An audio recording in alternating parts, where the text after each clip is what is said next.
Loup rouge, auteur et illustrateur Domitille de Pressensé. Par une terrible nuit de tempête, maman loup donne naissance à 3 bébés loups. À l'instant même, la foudre déchire le ciel. Aussitôt, papa loup hurle de joie. Mes 3 louveteaux sont nés en même temps que l'éclair. Ils deviendront de redoutables chasseurs. Bravo, s'exclame le sorcier, bravo! Ces enfants auront une vie extraordinaire. Hourra! Hourra! Applaudit la meute. Qu'on me montre ces nouveau-nés, ordonne vieux chef. 2 des louveteaux ont le poil gris foncé. Oh, fourrure foncée promet grande méchanceté. Plus tard, ils seront très cruels, s'extasie le sorcier. Parfait. J'adore être entouré de loups féroces et sanguinaires, se réjouit vieux chef. Et le 3e? Vieux chef saisit la corbeille et soudain, comme s'il disait un gros mot, il s'écrie « Rouge! Ce louveteau est rouge !»« Impossible! Les loups rouges n'ont jamais existé !» affirme le sorcier. « Et ça, c'est quoi ?» s'irrite vieux chef. La meute regarde alors ce louveteau qui est rouge de la tête à la queue. La colère de vieux chef est terrible. Ce louveteau va nous porter malheur, qu'il disparaisse immédiatement, je le chasse de la meute. Oh, ce bébé est trop petit. Si on l'abandonne dans la forêt, il mourra, disent les loups tristement. Le sorcier explique. Sa fourrure deviendra grise d'ici quelques jours. Ce petit loup n'a que de la poussière de foudre sur ses poils. Papa loup ajoute, plein d'espoir. N'oublie pas qu'il est né sous le signe de l'éclair. Il sera un excellent chasseur. Vieux chef quitte les loups en grommelant. Je lui accorde 3 fois 3 lunes pour devenir un louveteau au poil bien gris. Sinon, il devra partir. Le lendemain matin, papa loup se précipite à la tanière du sorcier. Le sorcier est le plus savant des loups. Il sait lire et possède même un livre très précieux qui explique toutes les choses compliquées. Sorcier, peux-tu me lire la page qui explique comment transformer un poil rouge en poil gris ? Hélas, répond le sorcier. Hélas, il n'y a rien d'écrit. Les loups à poils rouges n'ont jamais existé. Pourtant, mon bébé est rouge, murmure papa loup. Allons voir ton fils, dit le sorcier. Devant la tanière, grand-mère loup tient le louveteau par la queue. Maman loup attrape un plumeau et pfit, pfit, pfit, aussi rouge qu'avant. Maman loup prend un savon et swip, swip, swip, swip, toujours rouge. Maman loup verse du lait bien crémeux dans une bassine et plouf, plouf, plouf, plouf, encore rouge. Nous n'y arriverons jamais. Notre petit loup sera chassé de la meute, soupire maman loup. Le sorcier se gratouille l'oreille, ça l'aide à réfléchir. Enfin, il déclare « Peignons-le avec de l'encre !» Aussitôt, papa loup va chercher une grosse bouteille d'encre. Il y trempe le bout de sa queue et badigeonne son fils de la tête aux pattes. Ah, c'est mieux! Soudain, la pluie se met à tomber. Ploc, ploc, ploc, et le louveteau devient violet. Ploc, ploc, à pois rouge. Grand-mère loup déclare « Je vais tricoter une salopette pour mon petit-fils. » Mais grand-mère loup a oublié que les loups ne savent pas tricoter. Brusquement, papa loup bondit. « Je cours au village des hommes chercher un vêtement pour notre bébé. » Il file ventre à terre et revient avec une belle salopette. Et voilà, notre petit loup portera cette culotte en attendant d'avoir un pelage gris. Les 3 louveteaux grandissent. L'un s'appelle Mini-Griffe parce qu'il casse tout. L'autre, Petite Dent, est très gourmand. Et le dernier, avec son museau rouge et ses pattes rouges, ses oreilles rouges et sa queue rouge, se nomme Loup Rouge. Un matin, Papa Loup dit à ses fils : « Il est temps d'apprendre à chasser. Rapportez-moi vite un beau gibier. » Chacun s'élance de son côté. Soudain, Loup Rouge entend un cri dans les feuillages. Un moineau. Chic, je vais m'approcher de lui sans me faire voir et hop, je me jetterai dessus. Il se glisse sans bruit entre les herbes. « Hé, je t'ai vu ? Qui es-tu » pia une voix pointue juste au-dessus de lui. Loup Rouge lève la tête. Le moineau est venu se percher là, tout près, sur une branche. « Ben, je suis un loup. »« N'importe quoi !» pépit le moineau. « Si d'abord, j'apprends à chasser parce que je suis un loup !» gronde le louveteau agacé. « Pfff, tu es rouge et les loups rouges n'existent pas. »« Mais alors, je suis qui ?» Le moineau réfléchit. « Tu bouges et tu parles, donc tu n'es pas une plante.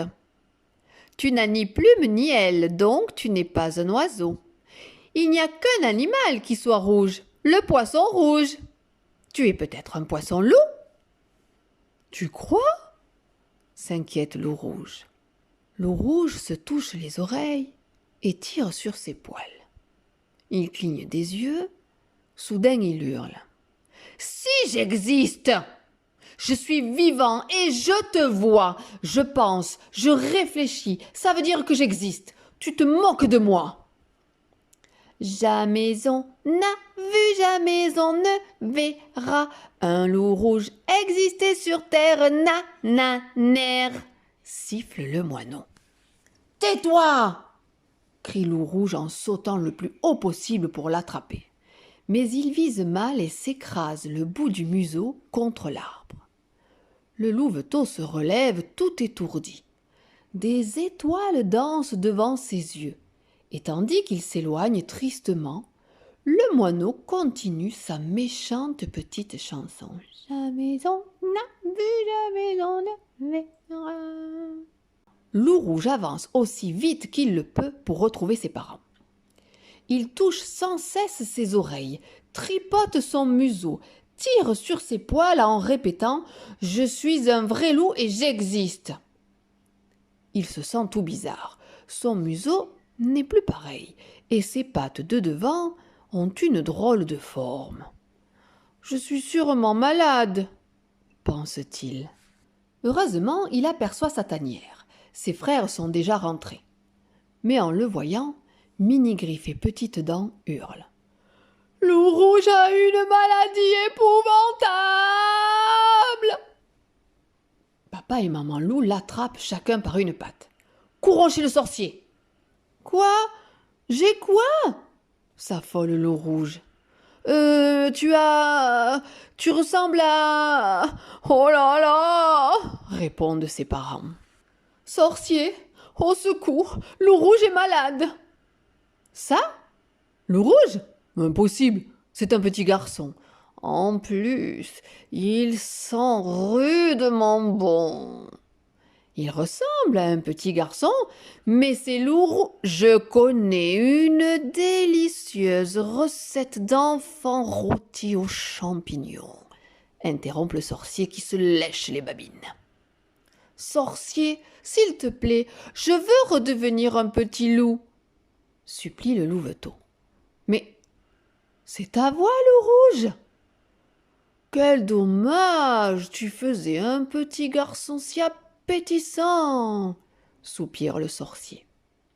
Puis, il ouvre son grimoire en se grattant l'oreille. Ah, j'ai trouvé, les nuits de pleine lune, certains hommes se changent en loups. Ils deviennent alors dangereux et cruels. On les nomme loups-garous. Mais c'est déjà un loup, s'écrie Maman Loup. Exact. Seulement dans mon livre, il n'y a rien d'écrit sur les louveteaux qui se transforment en petits garçons, ronchonne le sorcier. Je veux pas rester comme ça, c'est horrible. En plus, tous les loups voudront me manger. Je veux pas être un petit garou. Et il s'enfuit dans la forêt. Papa Loup retrouve son fils endormi contre un arbre. Réveille-toi, petit garou, retournons chez le sorcier, dit Papa Loup. Pour être dévoré, pas question, hurle le petit garou en se sauvant très loin et à toute vitesse. Il est en colère contre les loups, terriblement en colère. Alors, Petit Garou s'arrête devant un arbre gigantesque avec un tronc énorme. Clac! Il y plante ses dents et le déchiquette en tournant autour. Une fois, 2 fois, 3 fois, aussi vite que la tronçonneuse d'un bûcheron. Bientôt, l'arbre bascule, tombe par terre en grondant. La meute a entendu l'effroyable fracas. « 3 loups avec moi !» ordonne Vieux Chef inquiet, filant comme un bolide. L'entrée de la clairière est bloquée par un immense tronc d'arbre. Le cœur battant, les loups s'interrogent. Qui a pu faire ces dégâts épouvantables? Alors, à pas de loup, ils s'approchent. Mais c'est un petit garçon. Dévorons-le avec des champignons, chuchote Vieux Chef en avançant ses énormes pattes griffues. Et il saisit Petit Garou par le fond de sa culotte. « Lâchez-moi, lâchez-moi » hurle Petit Garou. Et pour se libérer, crac, il croque dans la queue de Vieux Chef.